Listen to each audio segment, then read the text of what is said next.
ngoba uNkulunkulu bangamane banikhohlisa abashumayeli banamhlanje bathi uJehova izitha zakho uJehova. Let me bring you bad news. uNkulunkulu is not in a mission yokudanisa izitha zakho.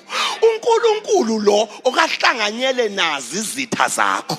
Hamba uyombheka encwadini kaExodus. Abantwana bakaIsrayeli sebebhekene nolwandle olubovu, sekuseduzana ukuthi bafike, wathi kuMoses batshele bajike.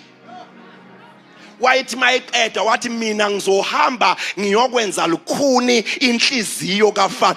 Ezinye izimpo oyilwayo mawungayipophola kahle zinayo uJehova phakathi.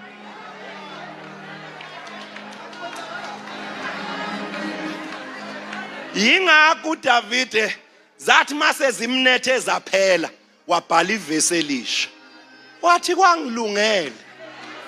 Hayi bafethu leli vesi awulibhala usephakathi kwenyakanyaka. Leli vesi ulibhala mase ubonile ukuthi inyakanyaka kanti iyayizokhanda inkosikazi kuwe.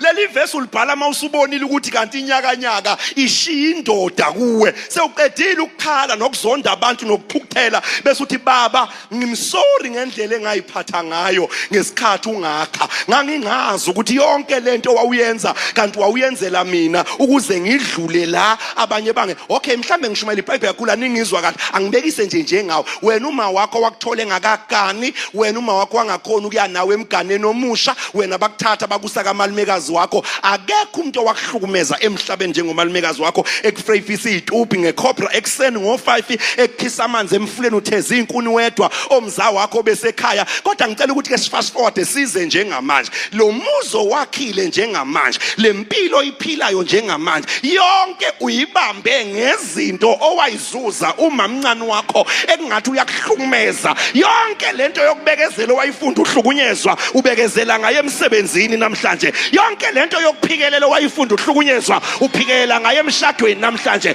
Kwangilungela.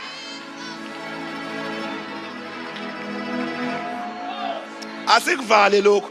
Ngicela siyobheka omza wakho abangazange bayikotheza. Ngicela siyobheka omza wakho abahlala ekhaya abangazange bawashe izingubo every week ngeenyawo eBhavini. Ngicela siyobheka omza wakho ababothi istove wena ungaphandle ungenisa imfuyo. Bapho omza wakho.